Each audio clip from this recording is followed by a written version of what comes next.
Once upon a time, there was Melanie and Corey, and this is our story. Feel good when you found love. Not the fake love, I'm talking about some white doves. I got a shorty that's gonna ride for me, die for me. Put her right hand on the Bible, still lie for me. Okay, in this video, we're finally. This is what you all been waiting for. This is the video that y'all have been longing for. This is how we met. And this is basically the heart of this page and what we wanted to do. We want to tell our story. And this is chapter 1. Chapter 1. Chapter 1. The song that y'all hear is literally our story. Yeah. We haven't let y'all hear the whole thing yet because y'all don't know the whole story yet. But basically, I saw this little cutie on the timeline. Okay. I'm gonna really take it back to. Right. I wanna just ease into it. I wanna ease into our story. Can we give our story a little bit of an introduction? Okay. To me, it's a beautiful story, and I know to you it's a really beautiful story because it's not really typical. I see so many couples that were long distance and it doesn't work, and I know being in a long distance relationship can feel really hopeless at times. And I just love the fact that we were able to be kind of a triumph story. We both didn't really believe in long distance relationship, right, babe? No, I didn't. I mean, I heard of them, but I never heard of them working and being successful. It's not that I didn't have faith, but I definitely didn't think that it was something that I personally would be living, and I didn't see it for myself. Yeah, I just didn't think it was something that I could do. Like I was very new in love anyway, so I wasn't really sure what it would feel like to love someone who wasn't there. Like, you're always there, but just like physically, physically present and being able to like attend stuff and like go to the movies. Being in a long distance relationship feels like you're single. When a phone is involved or a piece of electronic is involved, that's the only time you feel like you're actually in a relationship. But when you're out and like when you're with your friends and it's like, oh, they're out to like the movies and everybody got their date, but your date is in your pocket. Like, it was times like that you could really feel like, all right, I am in a long distance relationship and this person is so far away from me. I see all the ways that people can be really skeptical of being in a long distance relationship, but then I see people like us that make it all worth it. So here's our story. I don't know if y'all figured it out yet, but if y'all didn't, we are Nicki Minaj stans. So I got back, all right, I was on Twitter like when it first was like a thing back in like 2007, and then I got off for a while to get on Facebook, but I couldn't really get with Facebook after a while. And then my sister was like, oh, you have to get on Twitter. That's like the wave, like the celebrities are on there, and that's how like when she dropped a video, Stephanie would be like, oh, Nicki just dropped this video. Oh, Nicki's gonna be at this timing. Yes, Stephanie. Stephanie was the one that kind of was just like, get back on Twitter, because that's like kind of like all the celebrities are on there and they be interacting with fans, and that's how you figure everything out. For me, it was opposite because I was so heavy on Facebook. This day, like 2009, and I had my first little cell phone, so I downloaded the app and I signed up and I did like all the little stuff you had to do. It was so confusing. Like, comment below if when y'all first got on Twitter, it felt like calculus. Like I was doing. Don't judge me. I didn't know what I was doing. But yeah, so I was total opposite, and then I finally jumped on Twitter, made a page, only followed like Nicki, and that was it. One day, randomly, I think Nicki was doing like a camp, like a CD signing, and I'm like, okay, yeah, I have to get back on Twitter like today because like I have to know these things. So I got back on Twitter and I'm like, let me see who Nicki's following, and I'm gonna go ahead and follow everybody who's Nicki's following. So I went on her following list and I'm just scrolling and scrolling, and then I see like an @ name and it's like @ _ yeah, I cuffed Nicki. That was me. Wait, so at that point, I finally built up the courage to actually start tweeting Nikki, because I never did. I just used to watch her all the time. I started to like tweet her and be more involved within like her super fan community of the Barbs. So I started being like super. Shout outs to Team Minaj. Woot. Gang gang.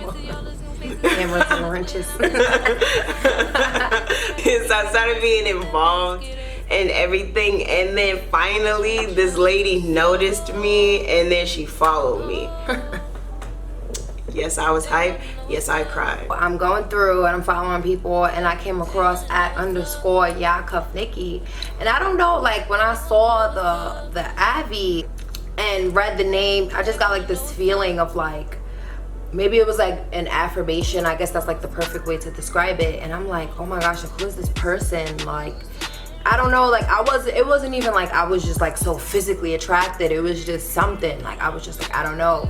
So I like clicked her page and I started scrolling. I went through her pictures, I went through her tweets to see like what her mind was like, or like just to see like what she looked like. She barely posted pictures. So like I saw that her name was Corey, so then I went on like Facebook and I just wrote in like Corey the way she spells it, thinking that like that would do something, but like a billion people popped up. So for like hours I'm just scrolling trying to find her Facebook to see if I can find more pictures, to see what she really looked like, to see if like, I don't know, I didn't know what it was that made me so drawn to her out of all the people like on the list. It was just her. So then after I couldn't find her, I just went back to her Twitter and I just was like, forget it, I'm gonna just follow her. And I'm gonna just, I don't know, just see what happens from there. I followed her and she didn't follow back. So like some days passed and she posted a picture. It was on May 3rd of 2012. She posted a picture from her prom, like Throwback Thursday or something. She posted the picture and I'm like, oh, you're so pretty or something like that. And then she was like, thanks, and followed me. So back in the day, I had to be following each other for you to be able to DM them. So as soon as she followed me, I'm like, oh, now I could DM her, so I'm gonna DM her. She went sliding the DMs. Let me tell y'all, she jumped in them like nose dive, just like that. Like she was in them, and I feel like as soon as I pushed the follow button, it was like bing, one message. Shoot your shot. I'll be shooting my shot.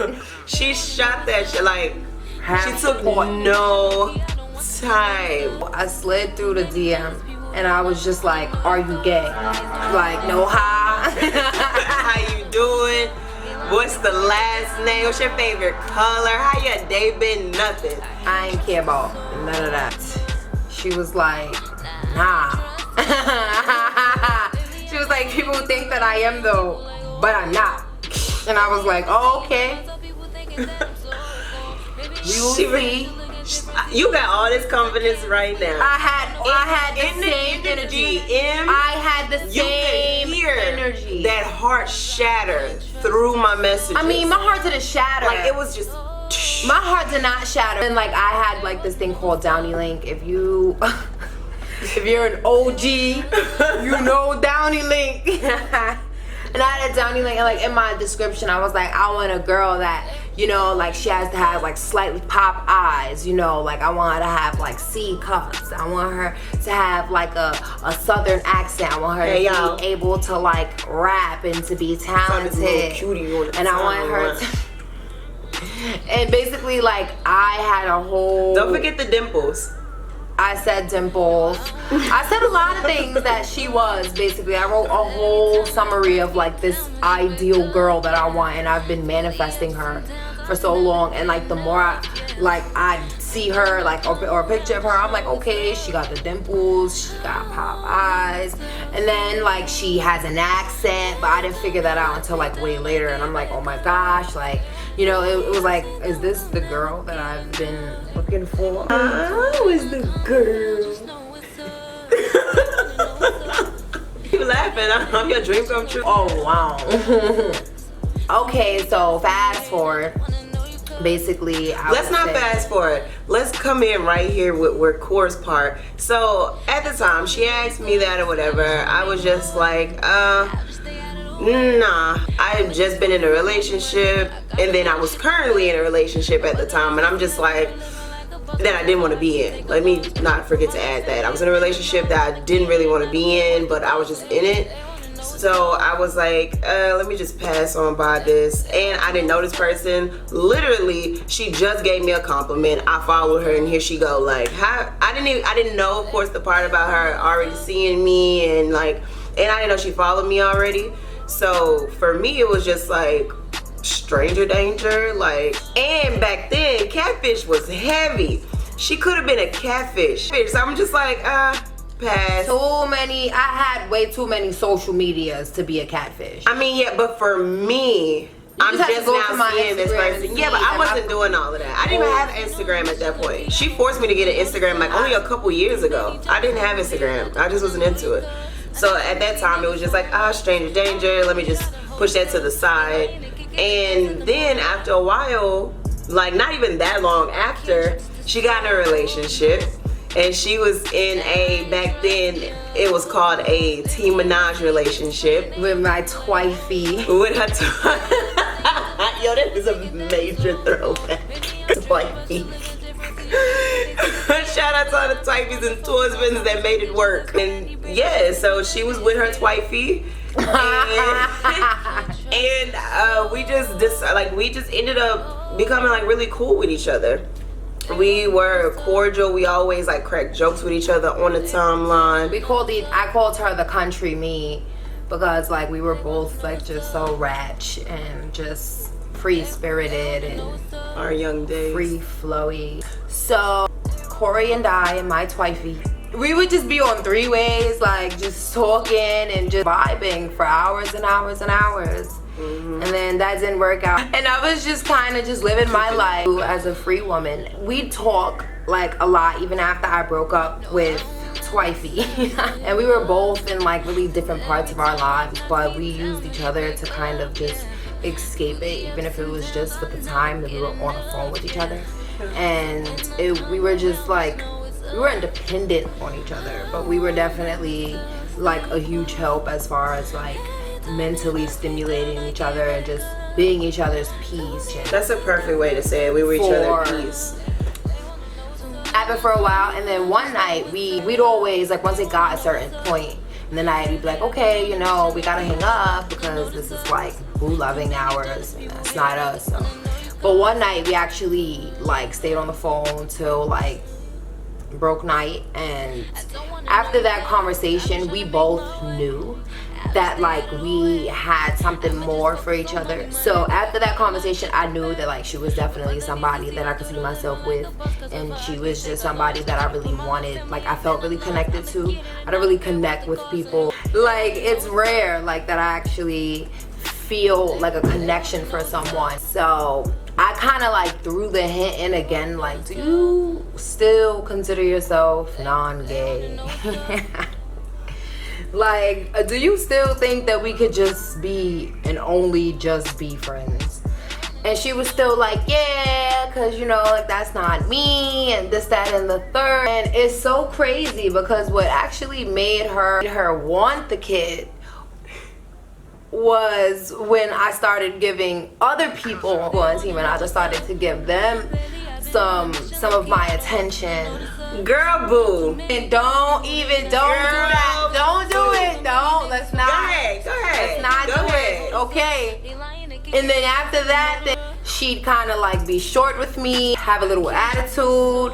If she knew that I was with or entertaining somebody that really wanted my attention or wanted my time of day. And once I started seeing that pattern, because it happened a couple of times, I'm why else is she getting upset with me for no reason?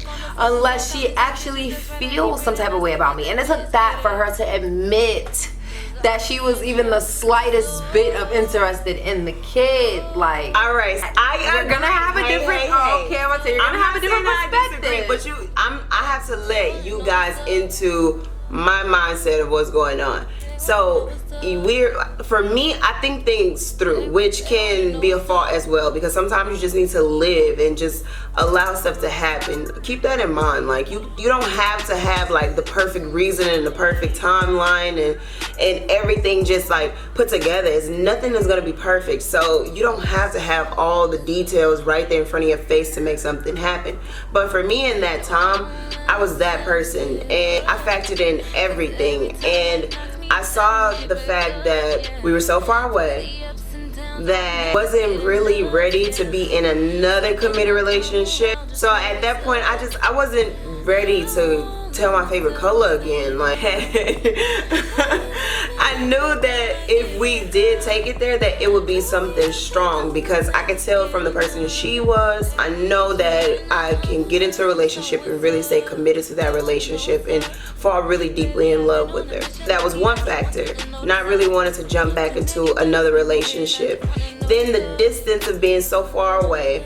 And then, because at the time, she was still living with her ex, I felt like they could work. So for me, I did have like some feelings, but I was so pro them and pro their love and them possibly making it work again, that I was more so trying to cheer them on. And I didn't feel too comfortable with, even if it was over, for me to start falling in love with somebody who was living with somebody that they used to be in love with. So it was easier for me to push away the thought of a relationship, or even trying to be a little bit more than friends, than to say okay and then swallow that whole list of things that I just said and just go for it.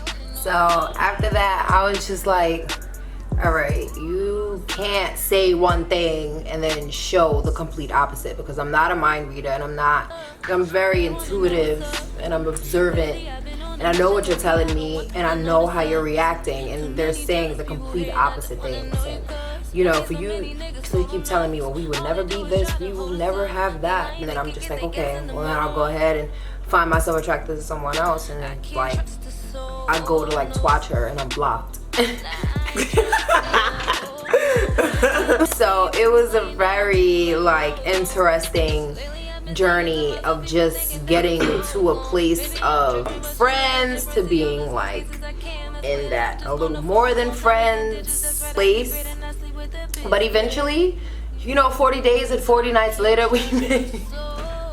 Relax, okay. It was more than 40 days and 40 nights. But I mean, who's counting? Once we got to that point where like I knew that she was feeling a kid, and she stopped fronting, and she stopped factoring like all the odds and just living for the moment, and gave me a chance. We just was figuring out like, how could we make this work with you being in Arkansas and me being in New York. We both were in college, we both lived on our own, so we were just in similar spots in life but in different locations, surrounded by completely different like issues, and we just helped each other get through them, no matter what it was, big or small, from all the miles apart. We counted. I can't tell you the exact anymore, but it's definitely 2,800 and something miles apart. I probably made that up, honestly. We were very far, but we made it work, and like I said, no matter how far apart we were, we found a way to help each other. No matter what it was that the other person needed or wanted, we would just be sending each other stuff when it was like Valentine's Day or Christmas or like birthdays. Like we'd always still try to have that. I've never had someone that was so close but so far. It takes a lot of commitment, a lot of love, and a lot of want. Like you have to really want it for it to work. The beauty of long distance relationships is the fact that you really learn who the person is. Yep. But you know so much about them because you spent so long just exploring like their mind. You hear all the stories, you know what they're going through, and because you can't be there to like physically support, everything is verbal. It's so easy just to give like a physical cue of like you'll rub the leg, just like rub the shoulder, give a kiss. But if you can't kiss and you can't hug and you can't make love and you can't do subtle things to show affection, it's all about the words that you say. So you end up really falling in love with the person. Their mind, their souls, and their fears and their goals. You're in the physical with someone, like you have so many other things to distract you from each other. Like veer them away from knowing the actual person. At least with us, we really got down to the heart of our relationship, and we built our foundation off of who we are, our actual love for each other, our interest in each other, and our friendship. The friendship that we built in first in our relationship is so strong that it made it so easy to kind of just glide into the relationship aspect. Any issues come up within our long distance relationship, but in the end, it was easier for us to come out of that because we had no choice but to talk. Like, we would get upset, we'd argue, we'd turn the phone off. Airplane mode was this girl's best friend. We'd be arguing in the middle of arguing. I'm sitting all that, like, I'm going ham. My thumbs are going, ooh, I'm letting her have it. Airplane mode, I would be so tight. Oh, she was like queen of that. Oh, it used to drive me insane. Don't do that. If anybody watching this that's in a long distance relationship, don't put your spouse on airplane mode. Don't do that. You guys have to go to our Instagram. Not even just to plug the Instagram, but follow our Instagram. You'll see pictures and videos of us from when we were long distance. We used to play Uno on FaceTime. I don't even know how that's possible. Like just the other night, so I looked at the the picture, and I'm like, how did we accurately play rounds of Uno like this? It's, anything's possible.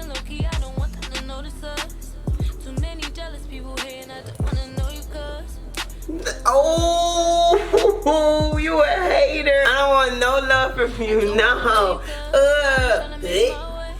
When you're friends first, it makes the relationship way easier and just so much better. And then we finally got to the point where we both were aware that it was now love.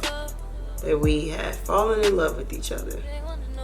It was like 3 years later.